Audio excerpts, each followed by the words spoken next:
오늘 우리는 시간을 거슬러 400년 전 영국으로 잠시 여행을 떠나보려 합니다. 지난 7주 동안 우리는 종교개혁의 현장을 걸어왔습니다. 존 위클리프와 얀 후스로부터 준비된 종교개혁의 불씨가 마르틴 루터를 통해 불꽃이 되어 유럽 전역을 흔들었지요. 그 불꽃은 바다 건너 영국에도 닿았습니다. 그곳에 하나님 앞에서 정직하고 진실되게 살고자 몸부림쳤던 사람들이 있습니다. 바로 청교도입니다. 청교도를 알지 않고는 존 오웬을 이해할 수 없기에 먼저 청교도에 대해서 나누고 이어서 존 오웬을 만나보겠습니다. 이 청교도라는 말을 한 번쯤은 들어보신 적이 있으시지요? 여러분은 청교도 하면 좀 어떤 모습이, 좀 어떤 이미지가 좀 떠오르시나요? 아마 규율에 엄격하고 또 고리타분한 그런 신앙인의 모습을 떠올리실지도 모르겠습니다. 사실 청교도라는 이름은 처음부터 칭찬이 아니었습니다. 지나치게 경건한 사람들, 너무나 고지식한 사람들처럼 이런 비아냥이 섞인 말이었어요. 그런데 흥미로운 건 그 조롱 속에 담겨있던 뜻, 순결을 추구하는 자들이라는 말이 오히려 그들의 신앙을 가장 잘 설명해주는 표현이 되었다는 사실입니다. 그들은 겉모습만 종교적인 사람이 아니라 마음 깊은 곳에서 하나님을 향한 정직하고 순결한 신앙을 추구했습니다. 청교도에게 교리는 책 속에만 머무는 게 아니었습니다. 설교는 주일 아침 1시간만 듣고 흘려버리는 소리가 아니었습니다. 그들은 말씀을 삶 속으로 가져왔고 신앙을 가정과 일상의 중심에 두었습니다. 하나님의 말씀을 한 글자라도 더 정확하게 알고 싶어서 히브리어와 헬라어까지 배우며 말씀과 씨름했습니다. 그렇게 배운 말씀은 다시 가정으로 흘러갔습니다. 아버지는 자녀에게 직접 교리문답을 가르쳤고 또 어머니는 기도로 집안을 세웠습니다. 그들은 알았습니다. 신앙을 물려주는 것이야말로 세상 그 어떤 재산보다 크고 귀하다는 것을요. 그들의 예배는 길었습니다. 설교가 2시간, 3시간에 이르기도 했습니다. 그 말씀은 깊었고 그 말씀 앞에 사람들은 울었습니다. 왜 그렇게까지 했냐고요? 이유는 단순합니다. 하나님께서 거룩하시기 때문입니다. 하나님 앞에 바르게 예배하며 살고자 하는 그 거룩한 부담감이 그들을 잠들지 못하게 했습니다. 그래서 넘어지면 회개했고 넘어진 그 자리에서 다시 주님을 붙잡았습니다. 이건 단순한 종교의식이 아니라 하나님을 향한 사랑에서 나온 몸부림이었습니다. 청교도 신앙에는 4가지 든든한 기둥이 있었습니다. 첫째는 하나님의 말씀에 대한 절대적인 순종입니다. 그들은 말씀을 겸손히 받았고 듣는 데서 멈추지 않았습니다. 순종이 없으면 신앙이 아니라고 믿었기에 말씀대로 살고자 몸부림쳤습니다. 둘째는 철저한 회개와 자기 부정이었습니다. 청교도들은 죄를 대수롭게 여기지 않았습니다. 작은 행동이라도 혹 내가 주님의 마음을 아프시게 한 건 아닐까 늘 자신을 살피고 돌아봤습니다. 내가 옳다 하는 생각을 내려놓고 주님의 뜻 앞에 늘 마음을 비웠습니다. 나의 아집보다 하나님 기뻐하시는 길을 늘 선택하려고 몸부림쳤습니다. 셋째는 하나님과 인격적인 교제였습니다. 단지 기도의 시간을 채우는 게 아니라 날마다 하나님, 내가 오늘을 어떻게 살아야 하겠습니까? 말씀해 주십시오. 그 말씀을 듣기를 원했고 늘 묵상했고 그 말씀을 가지고 주님 앞에 기도했습니다. 그러한 인격적인 교제, 교통, 친밀함을 추구했습니다. 하나님은 그들에게 인격이셨고 매일을 함께 걷는 주님이시고 친구였습니다. 마지막 넷째는 공동체적인 삶과 사랑의 실천이었습니다. 신앙은 혼자 사는 게 아니라 함께 사는 것이라 믿었기에 믿음이 있다 하면서 형제들을 돌보지 않는 건 온전한 신앙이 아니라는 걸 알았기에 이 공동체를 세우고자 성도를 돌아보고 끊임없이 이웃들을 돌아보고 세웠습니다. 같은 맥락으로 가정 공동체를 중요하게 여겼고 이 가정 공동체에서 무엇보다 신앙을 전수하고 가르치고 함께 누리도록 이 가정을 말씀 위에 굳게 세우고자 했습니다.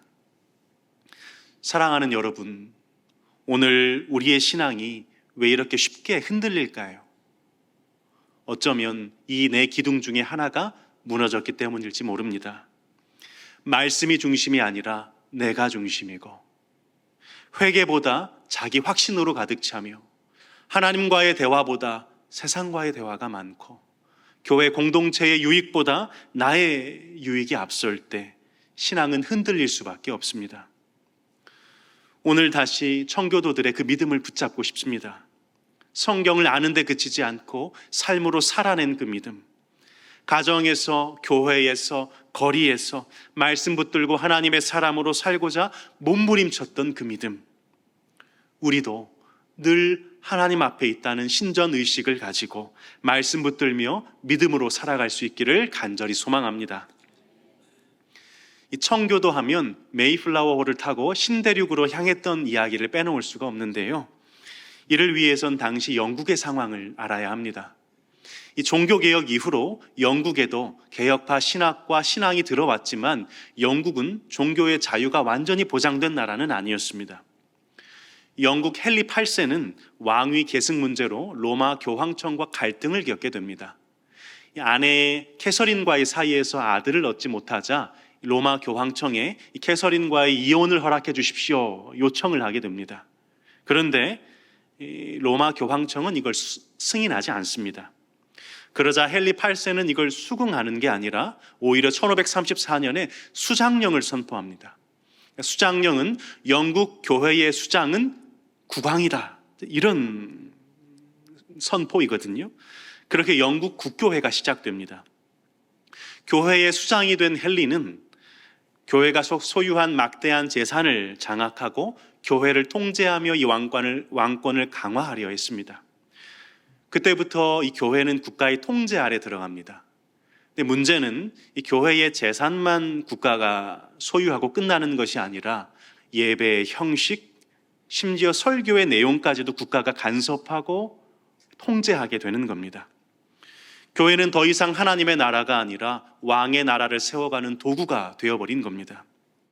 그때 청교도들이 외쳤습니다. 이건 아니다. 오직 교회는 하나님의 말씀 위에 세워져야 한다. 예배는 오직 하나님께 순전히 드려져야 한다. 이건 단순한 종교 운동이 아니었습니다. 예배와 삶을 하나님의 말씀 위에 다시 세우려는 개혁이었습니다.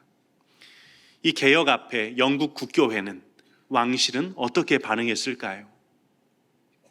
변화보다 탄압을 선택합니다.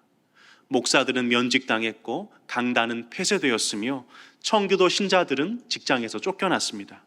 성경을 따른다는 이유만으로 감옥에 갇히고 고문을 당하고 심지어 목숨까지 잃었습니다.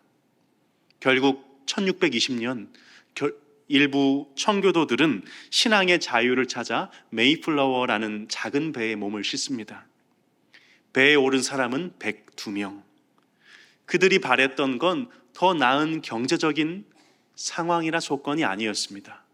하나님을 자유롭게 예배하는 것, 이것 한 가지였습니다. 항해는 쉽지 않았습니다. 폭풍우가 몰아쳤고 음식은 부족했으며 많은 사람이 병에 걸렸습니다. 하지만 그들은 포기하지 않았습니다. 왜냐하면 그들의 목적지는 편안한 삶이 아니라 하나님을 예배할 수 있는 자유였기 때문입니다. 그들이 마침내 도착한 곳은 오늘 미국 보스턴 근교의 플리머스입니다. 혹독한 겨울이었지만 그들의 마음에는 하나님 앞에 순전하게 서려는 그 열정이 타오르고 있었습니다. 그들은 말씀대로 사는 공동체를 세웠습니다. 신앙을 가정과 모든 일상의 중심으로 신앙을 두었고 노동과 예배가 어우러진 삶을 살았습니다. 그리고 그 씨앗은 지금 우리가 누리고 있는 신앙의 유산이 되었습니다. 사랑하는 여러분, 청교도들은 완벽한 사람들이 아니었습니다. 그럼에도 그들은 하나님 앞에서 순전하게 살기를 원했던 사람들이었습니다. 그들의 신앙에는 거룩을 향한 갈망이 있었고 그 갈망은 때로 고난을 불러왔지만 그 고난 속에서도 흔들리지 않았습니다. 오늘 우리에게도 이런 질문이 필요합니다. 나는 어떤 신앙을 붙들고 있는가? 혹 나는 세상 속에서 나의 신앙을 타협하고 있지는 않는가? 오늘날 우리가 다시 메이플라워를 타고 어딘가로 떠날 필요는 없습니다. 하지만 우리 마음 안에 또 다른 메이플라워호가 필요하다는 생각을 해보게 됩니다. 곧 하나님을 향한 용기, 복음의 순전함을 붙드는 결단이 오늘 우리 안에 다시 일어나야 합니다. 더 이상 외부로부터의 압박이나 핍박은 없습니다만 세속의 문화가 교묘하게 스며들어 교회를 흔들고 있는 지금 우리는 과연 어디에 서 있는가 다시 점검해 보아야 합니다. 거룩을 향한 갈망, 하나님 앞에 바로 서려는 그 순전한 마음 가지고 다시 하나님 앞에 나아가시기를 소원합니다.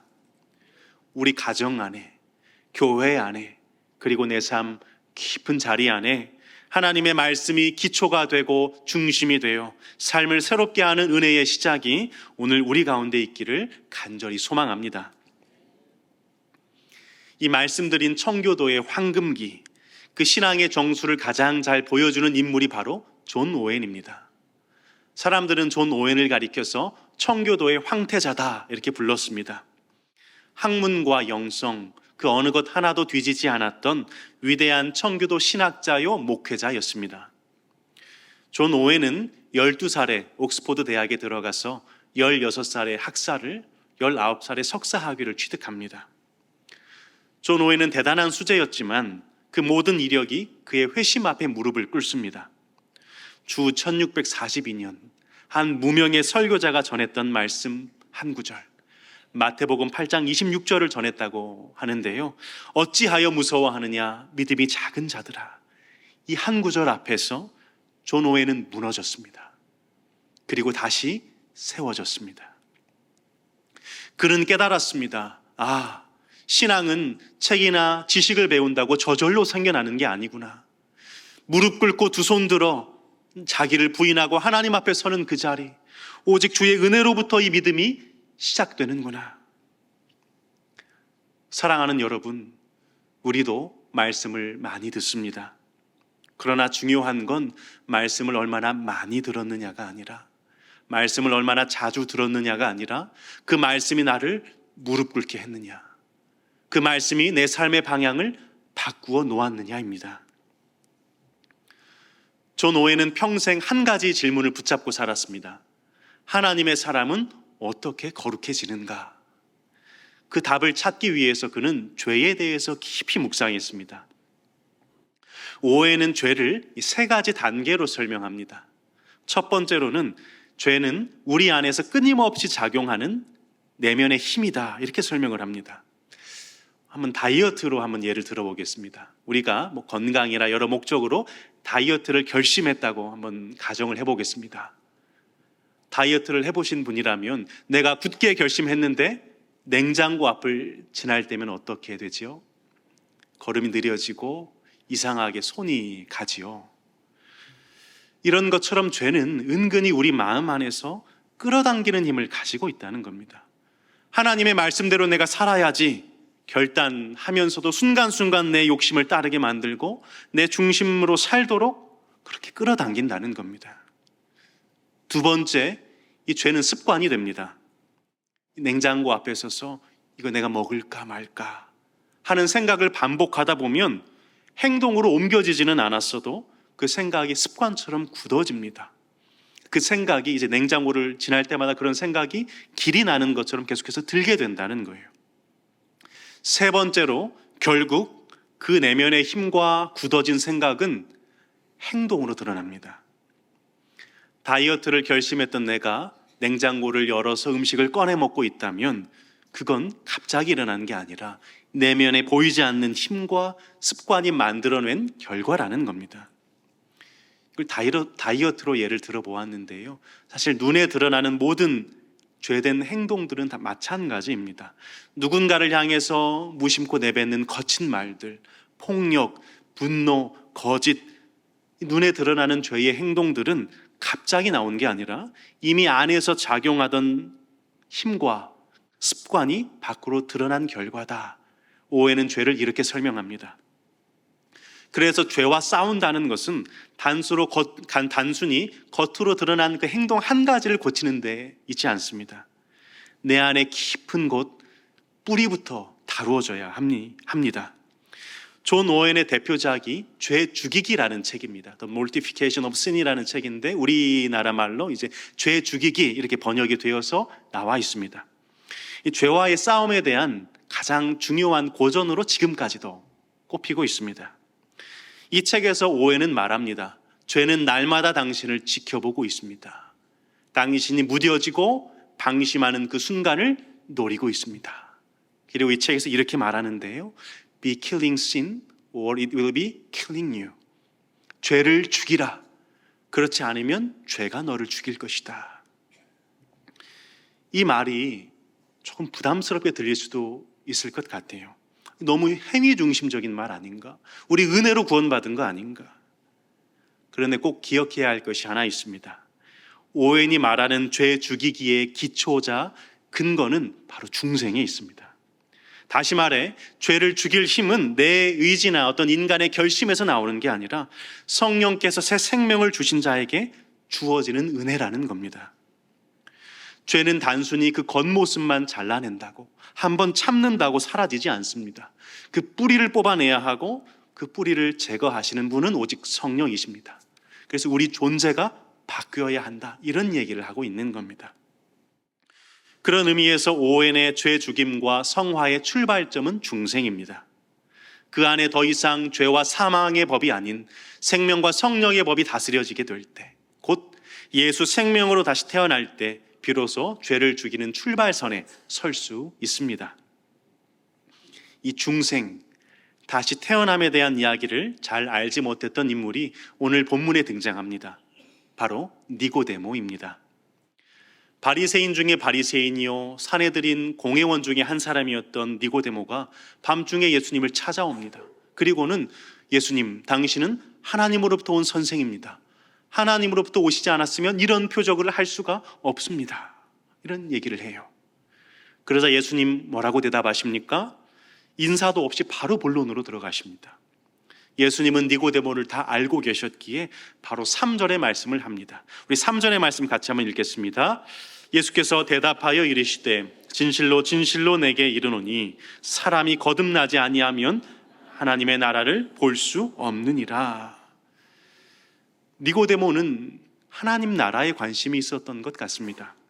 그런데 예수님께서는 니고데모에게 네가 관심 있어 하는 하나님 나라는 거듭나지 않으면 들어가는 건 고사하고 볼 수도 없다, 이렇게 얘기하세요.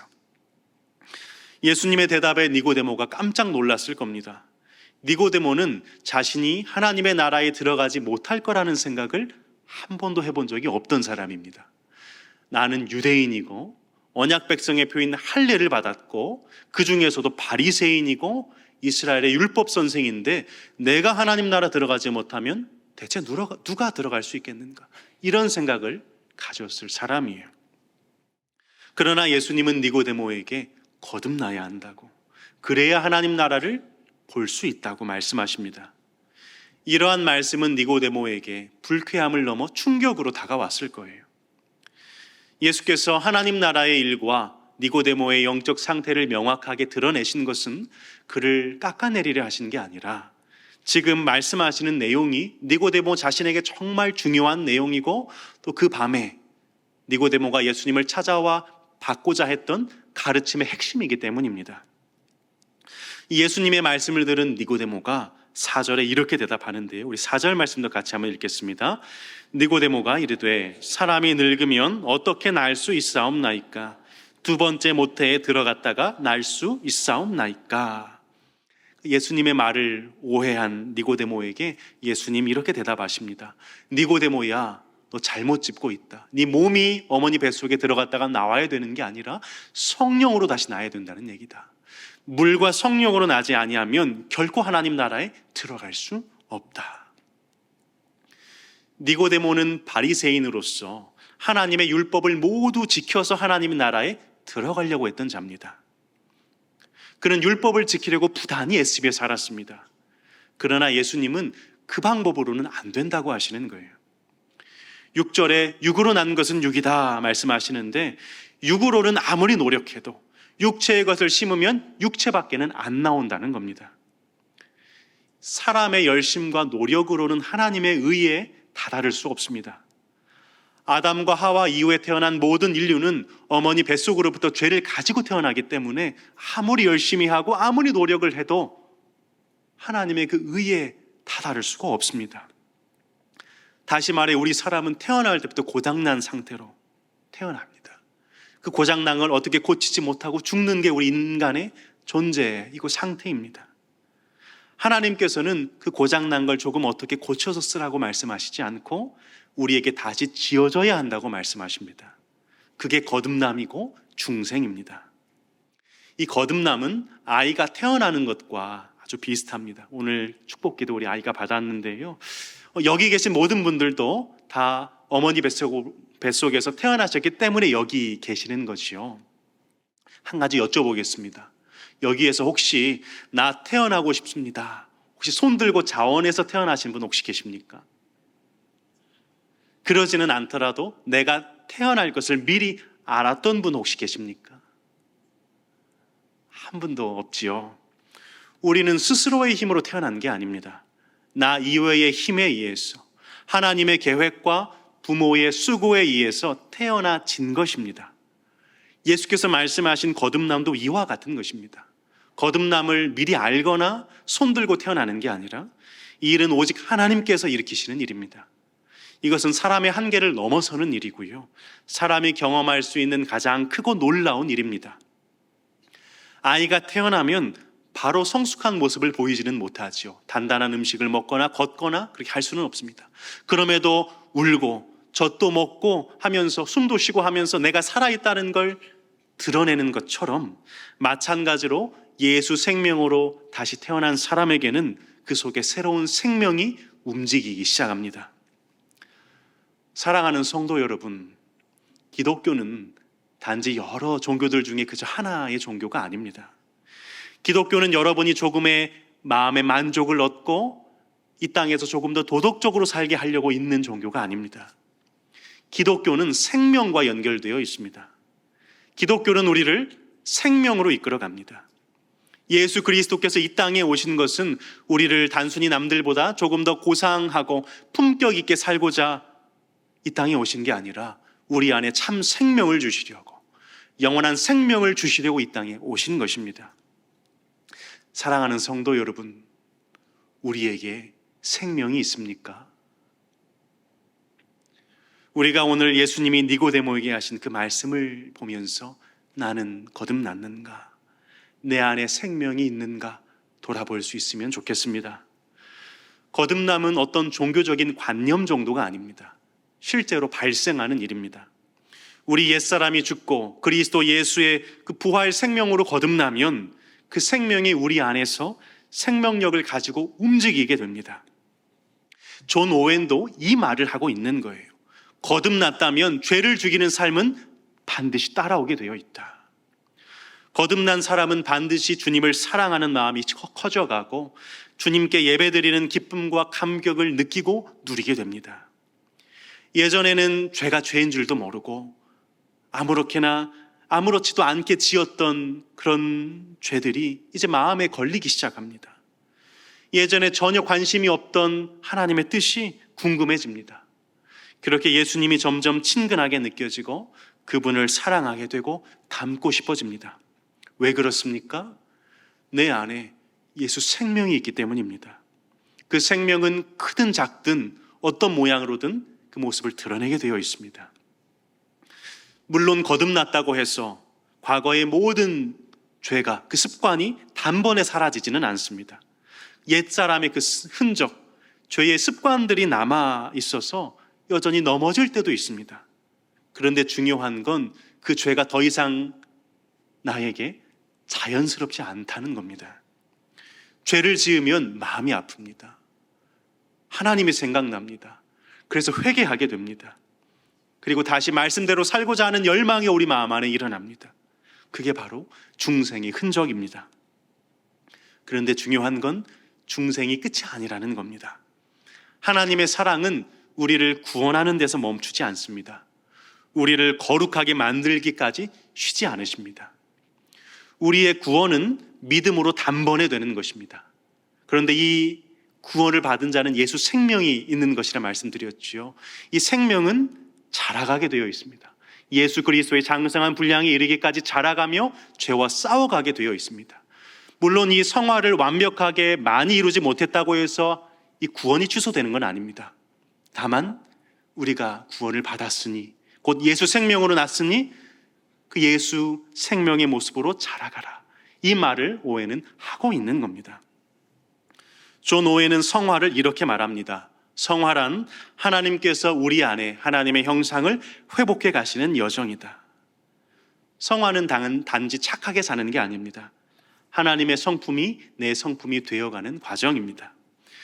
말씀을 정리하겠습니다. 사랑하는 성도 여러분, 오늘 우리는 청교도 존 오웬의 삶과 신앙을 통해 거룩이 무엇인가 생각해 보았습니다. 죄를 죽이는 것은 한 번의 결단으로 끝나는 일이 아닙니다. 그건 매일의 싸움이고 평생의 여정입니다. 이 싸움은 결코 내 힘만으로 감당할 수 없습니다. 하지만 두려워할 필요는 없습니다. 성령님이 우리 안에 계시고 지금도 우리를 돕고 계시기 때문입니다. 우리는 완전해서 싸우는 게 아닙니다. 살아있기 때문에, 중생했기 때문에 싸우는 것입니다. 죄가 유혹할 때, 내 안에 여전히 연약함이 보일 때 낙심하지 마십시오. 주님께서 함께 하십니다. 그리고 그 주님께서 비록 나는 연약하여 7번 넘어질지라도 8번 내 손을 붙들고 일으키셔서 다시 하나님의 말씀 앞에, 다시 거룩을 향하는 그 길 앞에 주님의 은혜와 열심으로 우리를 세워 놓으실 겁니다. 우리는 이제 죄의 종이 아닙니다. 신분이 바뀌었습니다. 죄와 사망의 법 아래에 있던 우리가 이제는 생명과 성령의 법 아래에 있는 하나님의 자녀가 되었습니다. 그러니 죄가 유혹해 올 때마다 이렇게 고백하십시오. 나는 하나님의 자녀다. 더 이상 죄의 노예가 아니다. 그리고 오늘 우리 자신에게 2가지 질문을 던져봅시다. 첫째, 나는 거듭났는가? 곧 내 안에 예수 생명이 살아 움직이고 있는가? 둘째, 그래서 나는 죄와 싸우고 있는가? 이 질문은 우리를 정죄하려는 질문이 아닙니다. 오히려 우리 안에서 역사하시는 성령님의 은혜를 확인케 하려는 질문입니다. 죄와 싸우는 그 마음, 넘어졌지만 괴로워하며 회개하는 그 마음, 예수님을 닮고 싶어하는 그 작은 열망, 그것이 바로 중생의 증거요 성화의 출발점입니다. 사랑하는 여러분, 오늘 우리 안에 다시 거룩을 향한 갈망이 일어나기를 소원합니다. 죄를 죽이고 거룩을 따르기로 오늘 다시 결단합시다. 거룩은 완벽한 삶이 아닙니다. 거룩은 오늘도 성령을 의지해 한 걸음 더 나아가는 것입니다. 그래서 이렇게 기도했으면 좋겠습니다. 주님, 제 힘으로는 죄를 이길 수 없음을 고백합니다. 그러나 제 안에 예수 생명이 살아있음을 믿습니다. 오늘도 성령께서 주시는 그 능력으로 죄와 싸우며 거룩을 향해 한 걸음 더 내딛게 하여 주옵소서. 죄와 싸우는 그 작은 몸부림 위에 주님의 은혜가 함께 하실 줄 믿습니다. 주의 은혜로 다시 일어나 거룩의 길을 향해 끝까지 걸어가는 저와 여러분이 되시기를, 그래서 어제보다 오늘 더 예수님을 담아내는 인생이 되시기를 주님의 이름으로 축복합니다.